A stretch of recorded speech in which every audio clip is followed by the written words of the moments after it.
and Chicago having such a dominant role in air, bus, and rail transportation, but it's lots happened in the last 15 years. I want to try to give you some professorial remarks on my take on how our role on long distance transportation for passengers is shaping up. And you'll see it's mostly a good news story with some prominent missed opportunities. And our team at the Chaddick Institute, we have an aviation journal. We're pretty active in the urban and transportation scene. So I want to give a shout out to our team. We're right downtown at Jackson Wabash.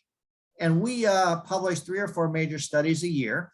And just by chance today, we released our new Intercity Bus Outlook studies. So we're pretty excited about that. This is Greyhound Megabus and Flixbus, which I'll describe in a minute. And check them out on our website. But I'll start though by giving some remarks about O'Hare. And if you may recall, those have been around a while, that it was a sort of an epic competition 15 years ago, whether we're going to have a new suburban airport, whether Gary is going to expand, whether O'Hare will be able to expand. And looking back at it, it's really played out well for the city of Chicago, which in some ways has won the competition, you might say. The O'Hare Modernization Program, which is the runway, control tower, expanding the footprint of the airport, is now essentially complete. And you can see the new control tower there. New runway on the north side, extending runways, including some land demolition in Bensonville to expand the footprint. And now attention is turning to the terminals.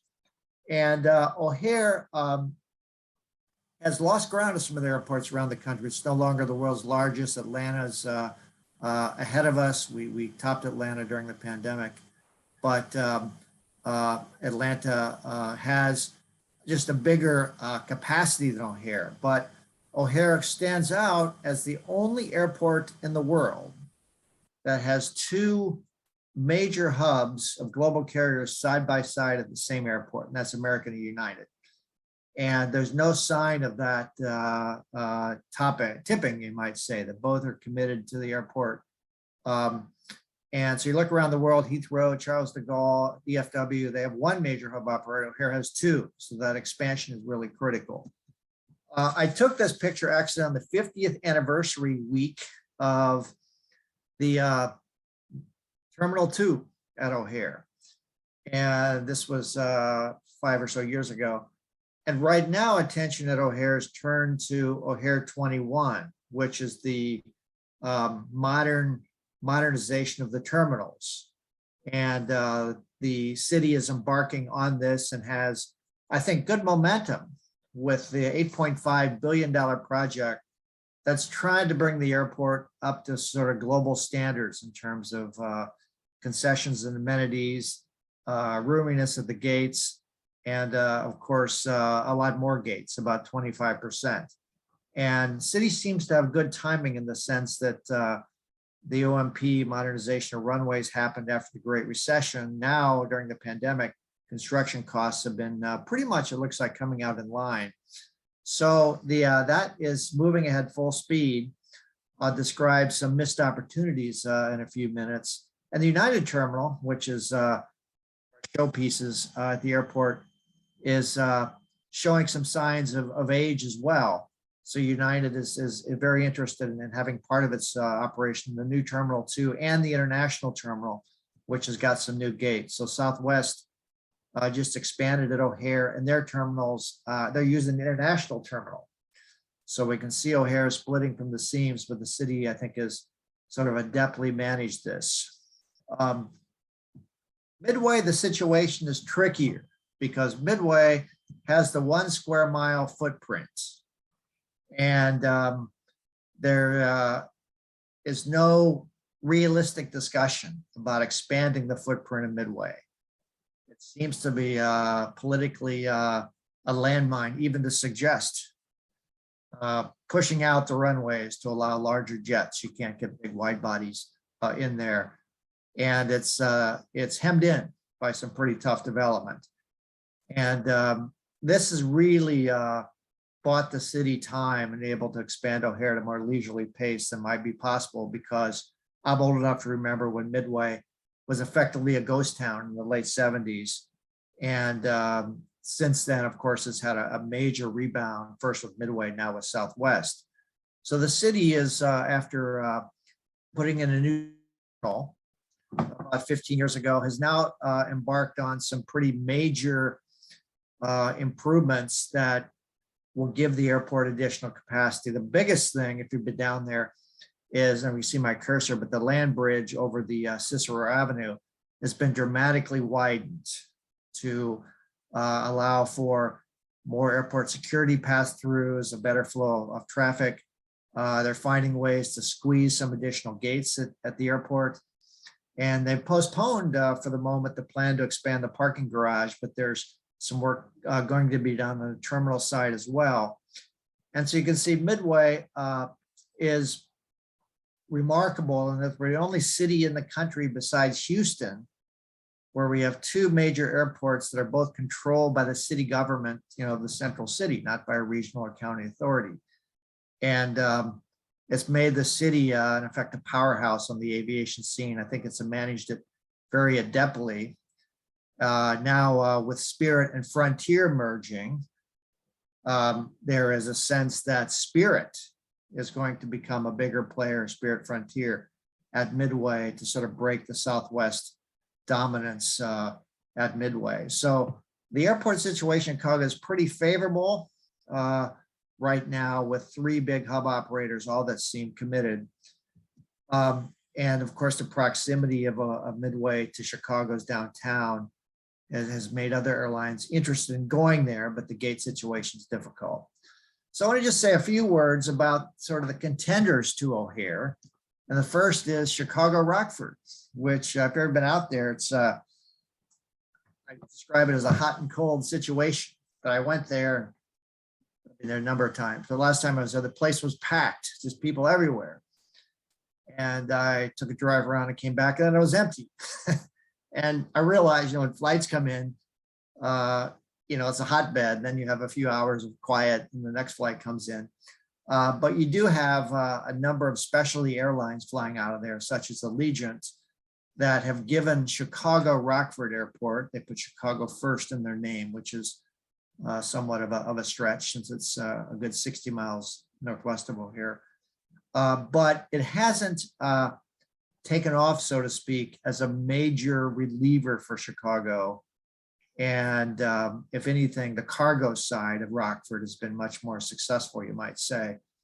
But we do have a third airport with our name and passenger service, and that's Rockford. Gary, this is Gary at its height, when the reincarnation of Pan Am flew to Chicago, to Gary Chicago Airport. And the city has a partnership to help fund some marketing of the airport.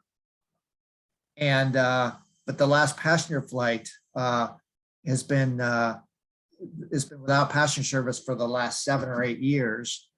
And that's there's no imminent arrival of a passenger airline in Gary. That could change, but there's sort of a diminished expectation that that the airport is going to become sort of the part of the 3 Chicago airports that Mayor Daley envisioned a while back. So we'll see how that plays out. There too is some success on the cargo side of Gary.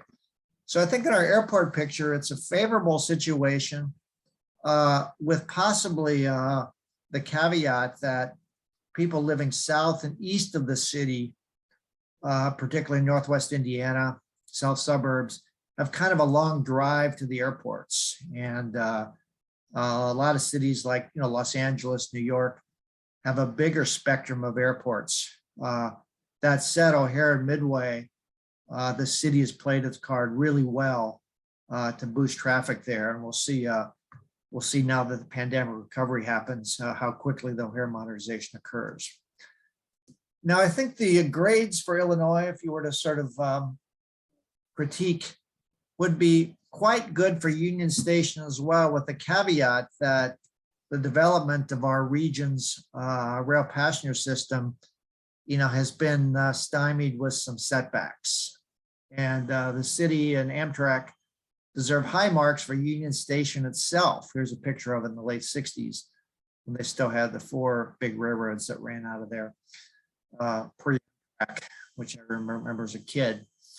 But Union Station really is positioned for added importance. And the concourse came down in the late 60s. It was a travesty to lose the concourse. But the remaining stations post Amtrak, here's a Union Pacific train coming out of the north side, has done well into the Amtrak era. So Amtrak, here's a train coming out of Flossmoor, where I board daily. Caught this train just a few days ago. All intercity trains have been routed into Union Station since the creation, shortly after the creation of Amtrak. So it became a really important hub for long distance train travel. And this is I think the Illini coming in from Carbondale. You can see my commuter train on the right. I had to scurry to catch my train because I caught this picture just as my train was arriving. But Union Station has some serious problems that Amtrak has been working to resolve. Most notably, the platforms are quite narrow. You can see here passengers waiting for one of the Burlington trains. And because the presence of these mail platforms in the middle, you see to the left, which aren't really used intensively. So redesigning Union Station ultimately will involve widening some platforms, rethinking some of the layout of the trains, but also adding some new platforms under the old post office, which is can be connected to Union Station to boost its capacity.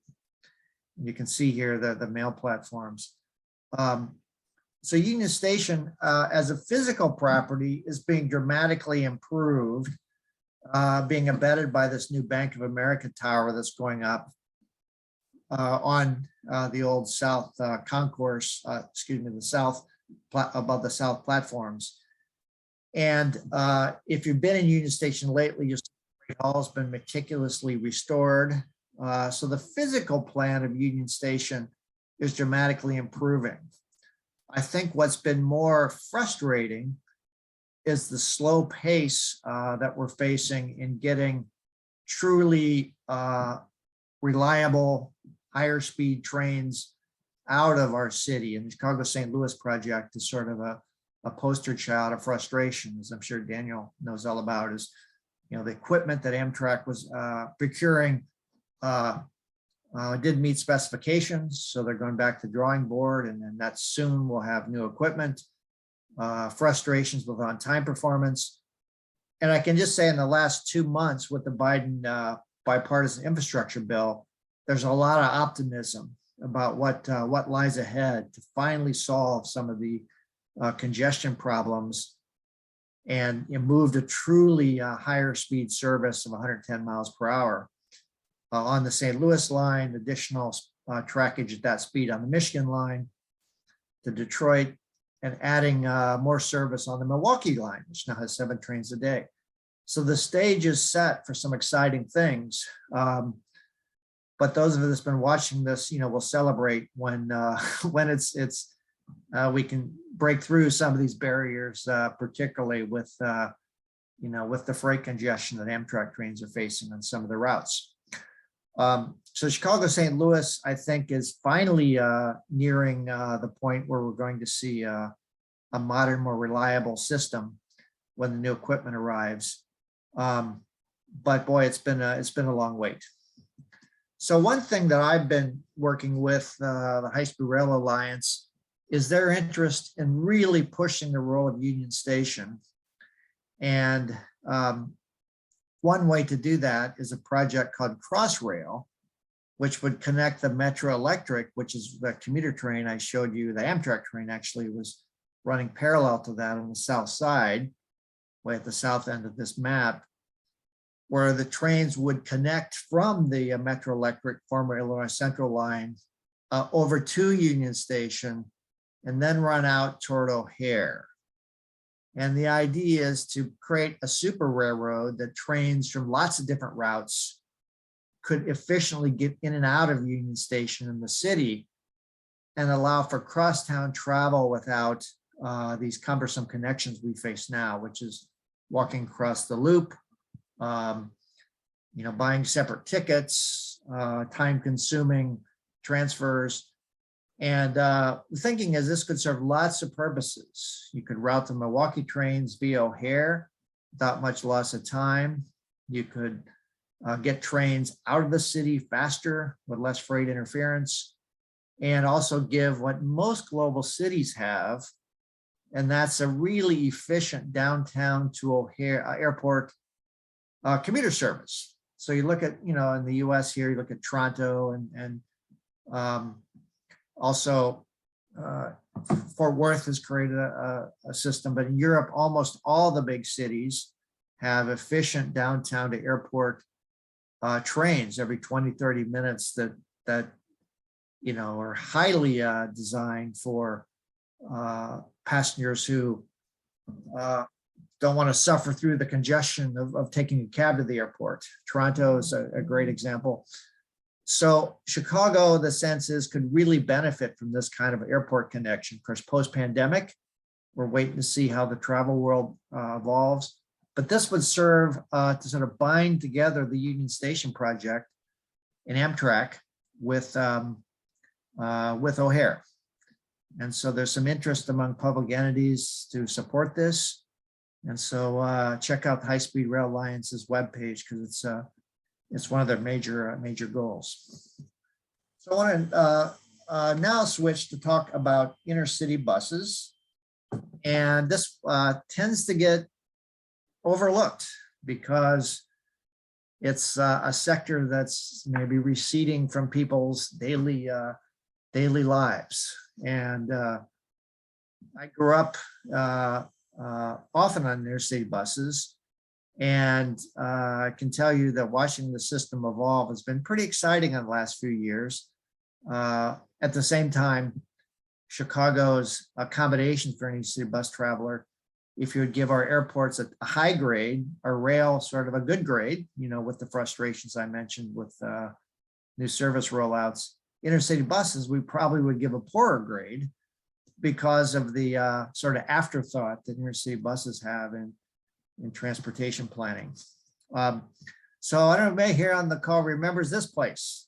This is the Chicago Greyhound station at Clark and Randolph. And it was always a rousing experience going into the station, because you would have, it's open around the clock, and you would have travelers, you'd have people peddling merchandise and all the excitement you would expect at a downtown bus station. Some things you'd rather not see, like people selling illicit items, but it was a hub, and it made Randolph Street at the time a very vibrant 24-hour sort of street. Greyhound shrunk, outgrew this, looked for a new spot. We now have the Chicago Title and Trust building on this site. Just a few blocks up the road, we had the Trailway station, which was much smaller, but this was at Wabash and Randolph, just east of State and Randolph, just east of State Street.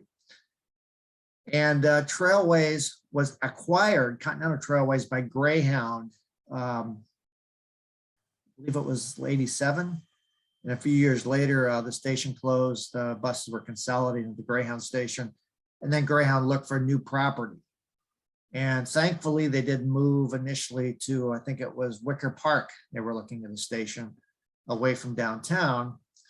But at the time, cities weren't really in the business of worrying about intercity bus. This is late 80s. So we ended up in the 1990s, Greyhound built its new Chicago passenger terminal, which is just west of the main post office. And you can see it's a considerably walking distance to the central business district. It does have a Blue Line station nearby, the Clinton stop. And this the stop has gotten better in the sense that, the main post office and other properties have taken on new life. But it is a suboptimal location, particularly compared to where it was at the Randolph Street station, and Amtrak's growing presence at Union Station with some of the traffic growth there. the buses aren't well connected to that. So you look at major cities around the world, particularly global cities. Now we're going to say we are in the bottom quartile in terms of accommodation for people on the Greyhound network system. And not a bad terminal, I'll describe in a minute, but the sector has morphed a lot since then. So let's just talk about how Chicago's faring in that. So the terminal faces, oddly enough, faces south. So coming out of the station, you're sort of often disoriented as to where you are for a traveler. But it's appropriately sized for Greyhound. The architecture is nice. Security is well managed. And if you recall Greyhound, if been on Greyhound, they have about 20 carriers that interline with them. So in addition to Greyhound, you have Miller Transportation, Burlington Trailways, and others. And they connect, much like airlines connect at this station. You can see on the ticket mounter here, though, that the departures are not what they used to be. This is actually during the pandemic, but you can see there's a bus maybe every hour or so coming out of the station. So it is not like the 80s where you had 4 or 5 buses per hour. So the network is holding up. We think it's back to about 70% of pre-pandemic, which is pretty favorable. There's a picture of a family boarding a bus in the middle of the pandemic just a few months ago. So, but what's happened in the sector is new bus lines have emerged, and Megabus was initially at this location when they started in 1986. This is right outside of Union Station at Van Buren. And Megabus, due to its growing size, was forced to move about 5 blocks south, just south of the main post office. So if you've been to Megabus location, it's pretty desolate down there. It's about 3 blocks south of the Congress Jane Addams Parkway, which puts it in kind of no man's land in some ways. This is our bus, which just started a year or so, and they're small enough they're able to operate right from Union Station. So we see a semblance of Union Station having an added role for bus connections. I think it was a major missed opportunity when the CTA opened a bus station, which you can't quite see if you look in front of that bus to the left. There's actually a CTA bus station, and there were no planning done to move intercity buses to that location. The bus station opened. So we have a fairly disjointed system where bus and rail, except for the Amtrak thruway buses, don't easily connect. And there's been a lot of discussion about what to do with the growing bus footprint. And the new development this year, which has been quite surprising, is that Flixbus, which is a German company that's very well capitalized, a lot of venture capital behind it. They now have close to half of the continental Europe market, or Western Europe market, I should say. And what Flixbus does is sort of aggressively work with both charter companies and smaller bus lines to operate service under the Flixbus brand. And so they don't own buses. They, in effect, brand buses, bring the marketing and pricing platform and customer service and so forth. And as a result, it can grow really quickly. So they entered the US in 2019, grew in 2020, the pandemic hit, and Chicago is easily the largest city on the US system not served by Flixbus. July 1st last year, Flixbus began in our city. And I haven't been able to get over there to get a picture of them yet, but they leave right near Union Station, near that our bus stop. And their initial route was Chicago to Columbus, Ohio, via Indianapolis. But over the course of last year, Flixbus emerged as having a true hub in Chicago. So they began Milwaukee service, then Milwaukee Twin Cities service. More recently, they added Chicago Madison to Twin Cities, and then they added Chicago Detroit. just a few months ago. And in that process, Megabus has not returned many of those routes. Pandemic, and Megabus only serves Chicago, Wisconsin to Twin Cities, and no longer serves those other routes. So in effect, FlixBus has replaced Megabus as a prominent Chicago hub bus operator. And then last November, FlixBus, the owner of FlixBus, which is Flix Mobility, surprised everyone by buying Greyhound lines. So FlixBus is now the owner of Flix Mobility is the owner of Greyhound, and they've yet to really play their hand as to what their intentions are. We know they want to really improve the bus market in the US, but we know their brand is quite different than Greyhound. And our thinking is they're going to remain parallel operations for a little while, with maybe more service coordination. Perhaps Greyhound buses will make 2 stops, one at the Greyhound station and then at the FlixBus stop, to give added service frequency on both their platforms, where they could, in effect, try to create premium Greyhound services that are co-branded Greyhound and FlixBus. So we're waiting to see what happens there. It's all brand new, but it's brought some optimism that Greyhound, which has been, you might say, sagging a little bit from lack of investment, having a bit of a new life. So I'll just stop screen sharing for the moment and give some kind of more general remarks. Is if I were to look at Chicago's overall long distance passenger transportation system, I think air travel has really played out well for our city. And I've been told that perhaps the only reason that we have 2 major hub operators at O'Hare and one didn't gradually squeeze out the other to dominate was because for many years, there was in effect caps on the number of flights at O'Hare. And so United American were kind of frozen into place. So during the crazy years of the 80s, when there was a lot of 2 hub airports become 1 airport hubs, like Minneapolis, St. Paul, which had Northwest and Republic, and Atlanta, which had Delta and Eastern, all became dominated by 1 airline. In O'Hare, the 2 hubs are kind of frozen into place. And the legacy of that seems to be that both United and American are there to stay.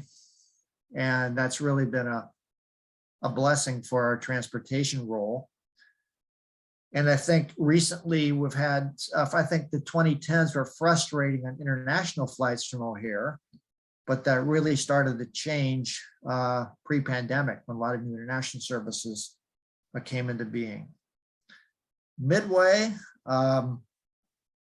because of the capacity constraints, there's a limited upside to what we're going to get from the airport. We probably can squeeze 10 or 20% more flights with just more advanced air traffic control and gates, but there's little prospect of a 50% increase in Midway traffic. So those new O'Hare gates are critical, but it's anybody's guess what's going to happen if we have a true 3rd airport in our region. The city continues to support Gary. The market hasn't been particularly favorable about that. In fact, I'd be surprised if anybody on this call has ever flown out of Gary. They have been flights for a few years, but it's been a tough sale. Again, that could change, but we do know that Rockford and Milwaukee have both some momentum in serving Chicago passengers, and there are no plans to break ground on the South Suburban Airport for passenger traffic at the moment. There's interest in a cargo airport because of the logistics growth down south. But I'll say the city is unlikely to have a major suburban passenger airport to contend with anytime soon. On the rail side, the Biden infrastructure package could finally push through some of these big dreams for Chicago. And I think there's a lot of optimism that the pandemic hasn't killed some of the market for intercity rail like it might have for commuter rail, from people working from home. So forecast actually projects Amtrak is going to be bigger in 2024 than it was before the pandemic. So there's a lot of optimism about Amtrak right now. Intercity bus, let's just say, is a wild card. What's Flix Mobility going to do with Greyhound? Are we going to have better accommodation for bus travelers to better link them? And I think that's maybe where our region gets a not so great grade, is pulling these modes together into more of a cohesive system, like you'll see in other cities where you have, fast rail connections between train stations and airports, and buses and trains leaving from common locations, so people can sort of freely mix those modes. And we have a long way to go on that. So I'd like to thank the folks at IIT Illinois Tech for letting me share my views, and I'm happy to take a few questions.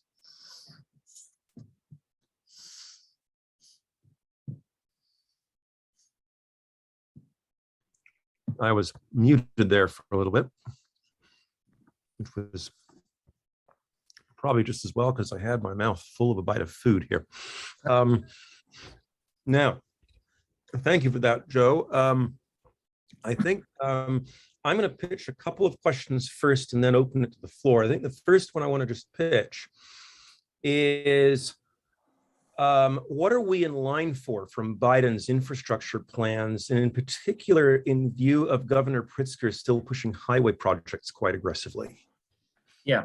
Well, those of us in the transportation field, the pandemic has been tough for us, because we see some of the gains that were so hard fought in urban travel. Dynamic, complete streets, and people turning to using. We had tremendous rise in transit use, 2004 to 2016 or so, and then transit use started to fall. And the pandemic sort of accelerated some of those things that we've been worried about. Work from home, of course, preference for driving. Spot Hero makes driving downtown so much easier, particularly on the weekend. So we've seen the transit markets really fighting to protect their market share. And it's unclear how quickly some of that's going to bounce back. We hope it's quicker rather than slower. Probably stronger for urban bus and rail rapid transit, the commuter rail. But I think the Biden infrastructure bill doesn't have if I had one criticism of it, doesn't have a lot of acknowledgement of the new realities of post-pandemic. So there's a lot of, sort of very traditional, let's build it and, expand our network, which is a good thing, but we know that transit's going to have to rethink itself as well. And that may mean, like, for a commuter rail system, more frequent trains that are shorter and make fewer stops. That's called regional rail. More express bus service that's a little faster than the typical CTA bus. So, but in fairness to the Biden administration, you can't do everything at once. And so the funding is going to be quite generous. I think, though, for intercity rail, we're likely to see accelerated work on the new route to the Quad Cities, which has been something the state supported. There's no rail service from Chicago to Moline or Rock Island. There's plans for hopefully 2 trains a day. The St. Louis route, I think we'll see additional ability to sort of satisfy the freight railroads to allow for faster, more reliable trains. We'll see new equipment for Amtrak. If you've been on some of the equipment, it's getting a little tired. So I do think our regional rail passenger network will fare unusually well in the bill, because Chicago's importance as a hub and the state's commitment, despite our budget problems, to provide matching funds. And so it's been rather remarkable that a state that sometimes can't pay its bills, until recently that things gotten better, has still stood behind rail projects. So I think that's a good thing. But you're right, there's a lot of money in there for highways, and it's our highway system is some of the worst congestion in the country, just by the design of our highway system, funneling everything right downtown. And so there'll be pressure to, rebuild some of that aging system as well. Okay, thanks for that. On a related note to that, are Amtrak, and if any, is Amtrak going to have access to run these extra services? Of course, in the European Union, they have open access on their rail network, and we have, in effect, closed access with the freight companies controlling the tracks. Realistically, how much can we get? Great question. Yeah, it's a question for a long discussion, but right now we have 5 trains to St. Louis, and adding additional trains on that route, my understanding, could require renegotiating with Union Pacific, which is a long process. I think the infrastructure bill, though, creates those opportunities and allows them to happen pretty quickly. Like recently, the state of Pennsylvania just cut a deal, for some additional improvements on a Norfolk Southern line, and Amtrak expansion came part of the package. So I think we'll see those kind of arrangements. And there's a real interest in going to 9 trains on the Milwaukee route, and Canadian Pacific seems open to the idea. There's some opposition in some of the suburbs along the way for more train traffic. If the right sort of arrangements are made, to keep their freight trains moving. So I think the infrastructure bill is designed to sort of accelerate those kind of discussions. But I really hope, and one thing that we're concerned about is Chicago at the moment doesn't have a big project on the table ready for funding that can make our sort of terminal system work better, like that Crossrail. So just at a time when there's a lot of funding from Congress, it would be great if we had a project that would just make our system more reliable within metropolitan Chicago, ready for funding.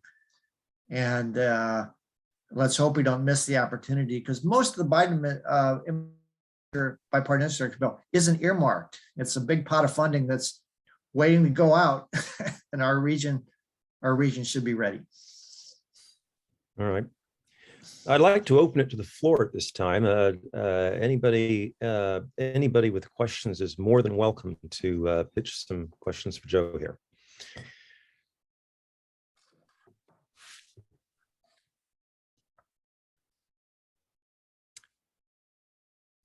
I also have a couple of further questions to pitch in case of. Sure. Okay, I'll go ahead and just pitch a couple more here. What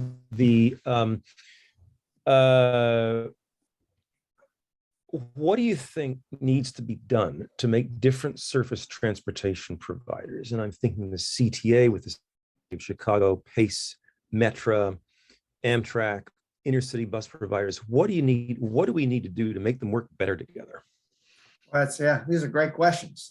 I can tell you're on top of the big picture discussions. And the pandemic, I think, has really exposed our lethargic pace of having common ticketing platforms. And Metropolitan Planning Council just had a program on fare integration, and that should happen sooner rather than later. I mean, if somebody wants to travel from Homewood, Illinois, down near where I live, to Lincoln Park, why can't they just buy a ticket and go from point A to point B without having these 2 different ticketing platforms and so forth? And I think the Metra, is on the Ventra platform now. PACE is too, but that's not quite the same as common ticketing. You still buy 2 tickets. And so we're really pushing for some sort of for one, within the city, there's a real opportunity for some sort of a pilot. You could imagine a $5 fare anywhere you want to go in Chicago. Whether you're taking Metro, PACE, the CTA, you pay $5, and you can, transfer between Metro, PACE, and the CTA, or a day pass that would allow you to go anywhere within the city. And I could just test it out, see how it works. Because we know that every time people attempt to change vehicles, you lose 20 or 30% of the market because they want a one-seat ride. And then you throw on, they got to buy different tickets and you lose even more. And it's confusing to people how to navigate that kind of system. Now, fortunately, we're getting, this thing, your phone could really solve things if people can at least start just using Google Pay to get on the different systems and not have to buy tickets, but just scan their phone. But that's hard to make work on Metro because they have distance-based pricing. So we need some sort of experiment to at least take baby steps to do that because the public's demanding it. The question in the chat here, how will autonomous vehicles affect public and private mass transit? Yeah, that's very scary topic. I mean, on one hand, it's exciting that it can make our lives safer and easier. But the research coming out of some of the University of California centers suggests that you take away the burden of driving, which is, mentally taxing, and you shouldn't multitask if you allow people to multitask in a car because it's being driven autonomously. Some estimates are people will drive about 30–40% more. So why not live out in DeKalb and just, take your autonomous vehicle to take you to work in Chicago. If it takes you 90 minutes, no big deal. You'll do your work. Of course, work's changing too, but we do know that it probably will increase the propensity for people to drive. And that has pretty scary consequences. And I think it'll change land use patterns. The good news here is I think we'll see autonomous buses, autonomous Ubers, and even trains faster than we'll see fully automated cars. So there could be at least the initial wave of automation could benefit people in shared modes more than individual modes. And just in the last year, I think the reality, the complexity of going to fully autonomous has reared its ugly head, that until the system is almost perfect, it'll be used in more specialized circumstances like, buses and rideshare in certain geographic areas. And that makes the short-term outlook not too bad for mass transit.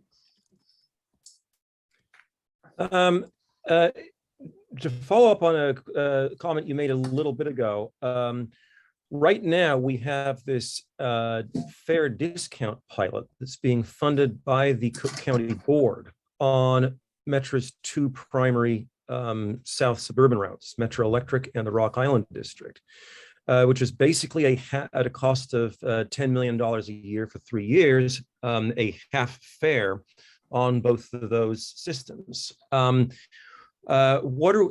course, that started in 2021, goes through to the end of 2023.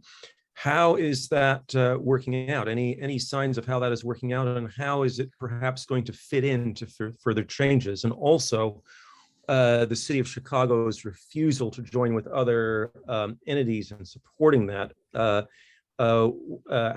is that playing out? Yeah, well, I want to thank Cook County. I got my pilot card right with me here. So my commutes dropped from, I'm in zone E, Homewood Flossmoor. So it went from, about $6 each way to about $3.15, which is a really nice thing. And, there's been, it's somewhat disturbing how long it's taken to serve people, not so much in my suburb, but people on the far south side of the city who don't have access to rail rapid transit. The bus service is slow, particularly like south of 95th Street. How difficult it is for people to get downtown inexpensively and quickly. So in effect, we have two competing proposals. One is, should Metro make the Metro Electric less costly and more frequent, or should we expand the red line? And I think we've made the decision to do both, which is good. but you certainly wish the CTA and Metra would be sort of enthusiastically working together on the pilot to try to, bring the best of both modes. So I think my sense is that it's really improved Metro's image in the far south side, that they're seen as a affordable option to, people with low paying jobs that can get downtown and not a whole lot more than riding the CTA. And the red line extension is going to take so many years to complete that simply isn't fair to the people to say, we're coming to give you service. We'll see you in 2030. This is a nice interim solution for that. And I'd say it's hard to tell about ridership, but I'd say in the last 2 weeks, I've really been pleased about trains leaving downtown, semi-full, which I hadn't seen before. Whether that's due to the pilot or the economy opening up is anybody's guess. Okay. One question here I'm going to just pitch on behalf of the architects here, especially in and that is that concerns Union Station itself. With the loss of the original concourse, of course, they planted 222 South Riverside on there with just 9-foot centers between structural supports, which makes Amtrak's whole facility there kind of like a maze. And is it possible to adapt Union Station to meet the needs of the 21st century with that still there? And what sort of schemes do they have in mind for either removing that building or getting around the obstacle? Yeah, great question. Well, I've been told by Fritz Plaus, who's a bit of a rail historian, that we're maybe the only double stub terminal in the world, at least large one, where trains come in both sides and they hit a stub and they don't run through. So there's 2 tracks that go through, but those are only one has a platform. So there's no way to have trains run through Union Station except on those 2 tracks. And as I mentioned before, the platforms are sort of oddly designed with the mail platform in the middle. So I haven't heard much discussion lately about taking down the South Riverside building, which is very costly. There have been some very creative schemes, though, to open up some light, to take part of the building and allow light to shine down into the basement concourse there. That would sort of open up the facility to make it a little more attractive. But there are ways just to make the whole place work better. And interesting enough, what's triggering some of this is that when there's an outage of service, like the BNSF has a stuck train, so they can't run, you got thousands of people down the concourse, walking around trying to find a place to sit or whatever. And it's really got to be unsafe, where it was just a mass of humanity waiting, for their train.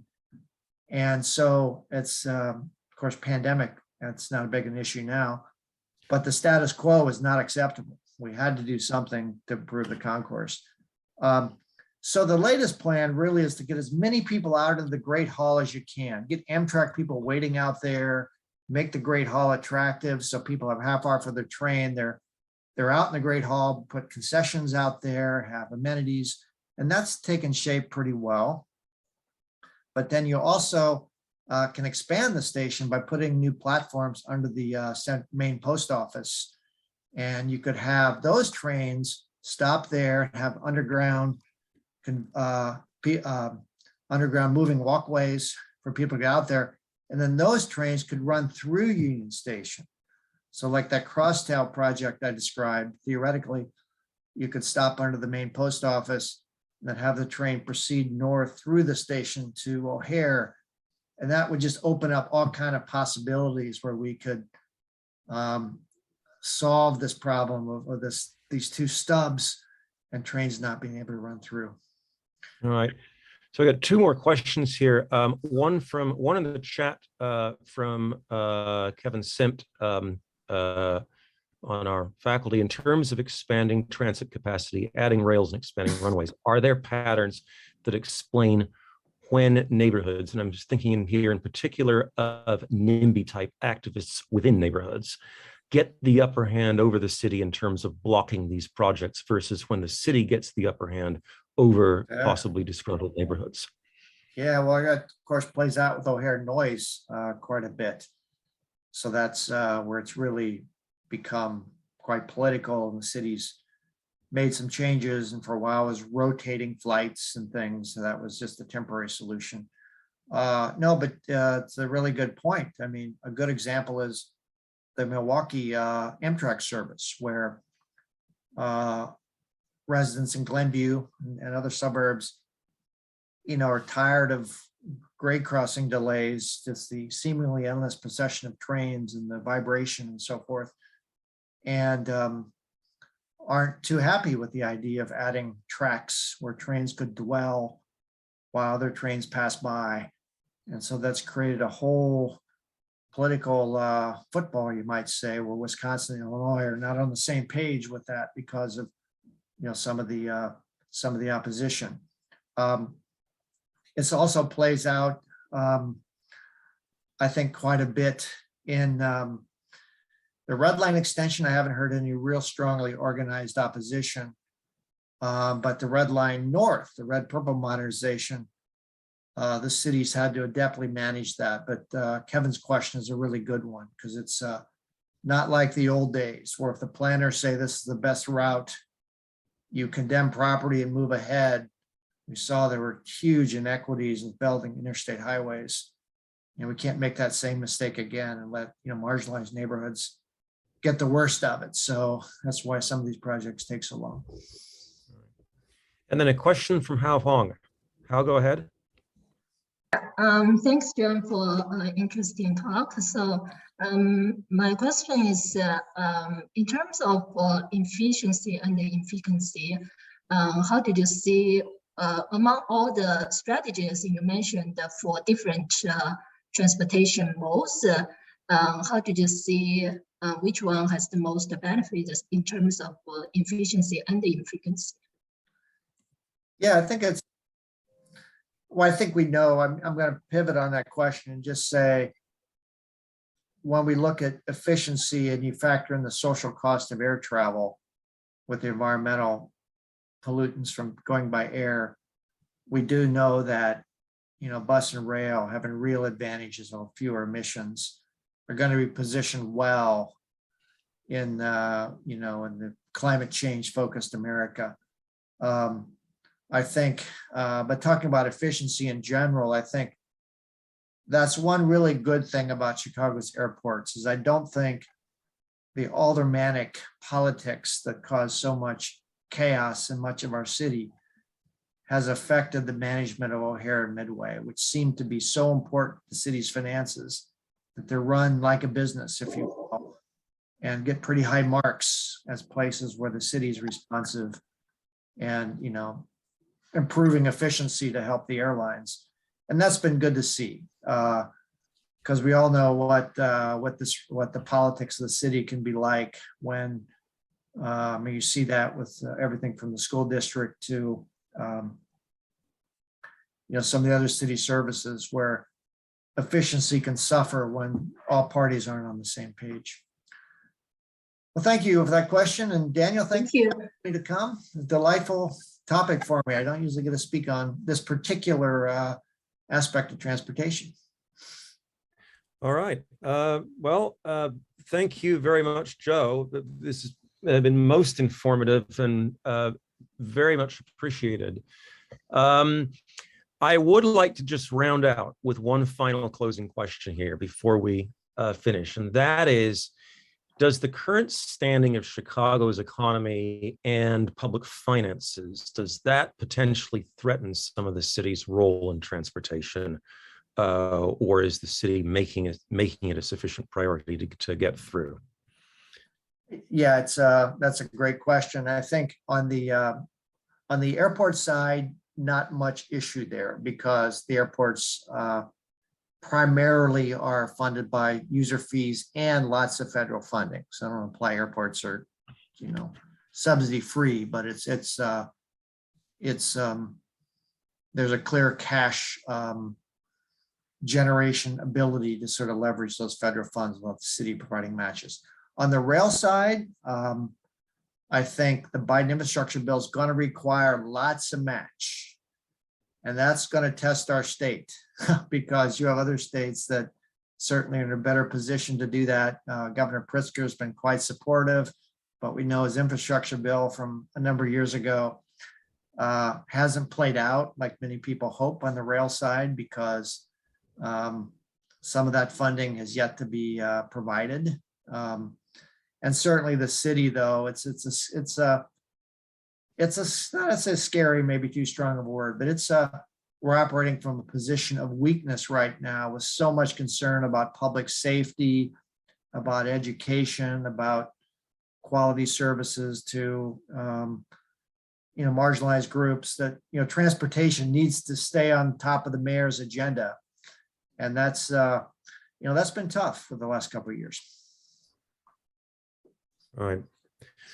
Okay. Well, thank you very much. This has been very helpful, very informative, and again, much appreciated. Joe Schwieterman, Chaddick Institute at DePaul University. Thank you very much. Thank you. So I think we can stop recording now here briefly.